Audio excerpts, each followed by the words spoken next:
Hawkeye episode 2 review, hide and seek. Okay, so when we left off episode 1, Clint and Kate come face to face. He pulls off the Ronin mask and it's revealed that it's Kate Bishop, a young girl.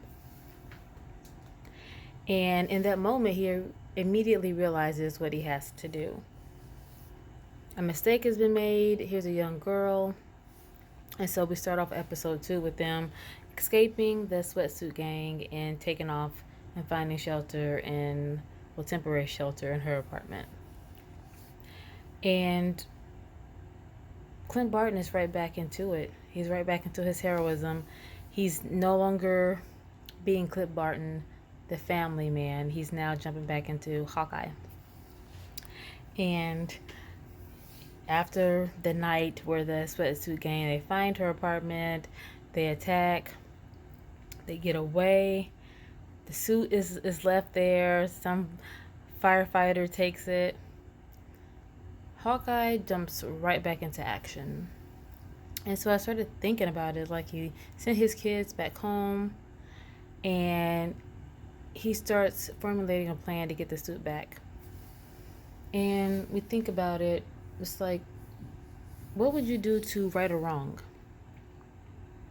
Once he realizes that Kate is just a young, innocent woman, the Ronin suit has been stolen, it's been used, and now someone innocent is in the crosshairs of some very dangerous people. And he understands his connection to the suit, what it represents, and how it can negatively affect Kate Bishop. So what would you do to right a wrong? You know, what would you do to help someone else that gets caught up in your issues, even though it's inadvertently, it's not a direct. But what would you do? He gave up being the family man. He could have easily I said, okay, well, I thought you were someone else. You might want to get rid of that suit, find someplace safe to go, and left. Went back home with his kids.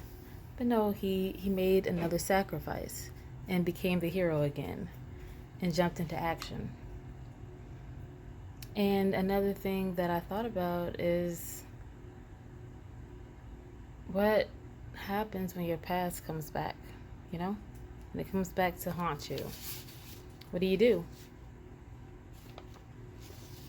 What do you do? So, yeah, we get through that. He calls his wife. Once he gets the suit back, he has to go through some cosplay thing, which is really funny. And he's like, oh, I fought Thanos, and I'm doing this ridiculous stuff. And he's pretending to die just to get the suit back. And then he gets the suit back. He puts it away. He calls his wife, lets her know what's going on. And then him and Kate are right back into action, trying to figure out a way to keep her out of danger, to clear her name, make sure that any interested parties understand that she has nothing to do with the Ronin suit. And as they're going through town in New York, there's a young girl. There's a bunch of different characters. People obviously dressed up, cosplaying in, Marvel superheroes and just other heroes. I think there was even Katniss and maybe some DC heroes as well. And they're walking through and a young girl runs right past him. And in that moment, he's thinking that maybe she recognizes him and wants an autograph or a picture. And that doesn't happen. It's kind of just like, oh, okay. And Kate starts talking about image and how you're perceived in the public. And that was another little nugget that I got from it. It's like how we see ourselves, because to Clint, he's supposed to be just kind of this mysterious, quiet, not showy, not flashy, complete opposite of like a Tony Stark. And for the public, they want to see the person. They want to see you. And to some degree, they want to see the character, not the person. And, how do you see yourself? Your self image versus how the world sees you, how your personal world sees you. What do people see when they look at you? When you're out in public, when you're presenting yourself, what do people see? How do they perceive you? And how does that differ from how you perceive yourself? And how do you allow that to affect how you carry yourself and how you perceive yourself? Because it's always, in my opinion, it's always more important what your self image is, how you want to be, how you want to be presented.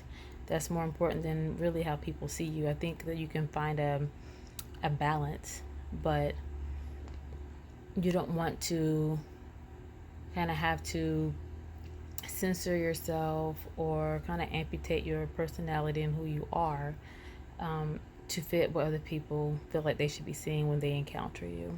I thought that was kind of a good point, and that they're differing of how he should present himself to the public, and how that would change their reaction and their interactions with him as, not just Clint Barton, but Hawkeye, the hero. So they continue on, and the show continues. They're looking for clues. She still suspects her mom's fiance, and so they're going through all of that. And then we get to the part where he's willing now to sacrifice himself. He's willing to sacrifice himself. And he calls his wife and lets her know he's going to do the catch and release, something that Nat did. And he's willing to sacrifice himself to get the answers that he needs. And while he's on the phone with her, he's discussing all the things that he's going to miss with his kids. They talked about it in episode 1, all the things that they wanted to do for Christmas. And, he's letting his wife know to let the kids know that there's going to be a couple of things that he's going to miss, but he shouldn't be too long, maybe a day or two. He'd be there for Christmas. And I started thinking about, us breaking promises that we make and disappointing the ones that we love, even if it's for something important. And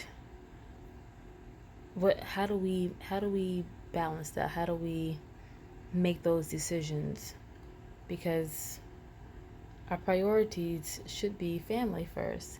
And so anybody could argue, well, he's getting back into action. He's helping someone. He's, looking out for her, making sure that she's safe. And, his family understands. They know that he's Hawkeye. And so, yeah, it's fine.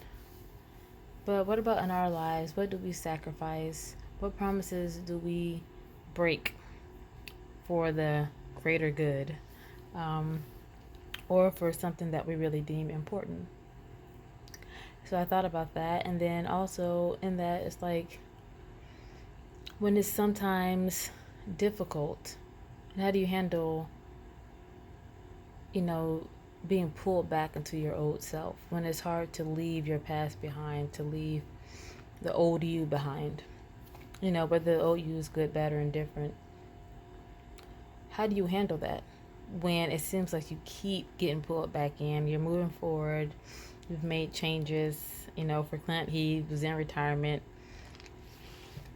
What do you do when your past keeps pulling you back?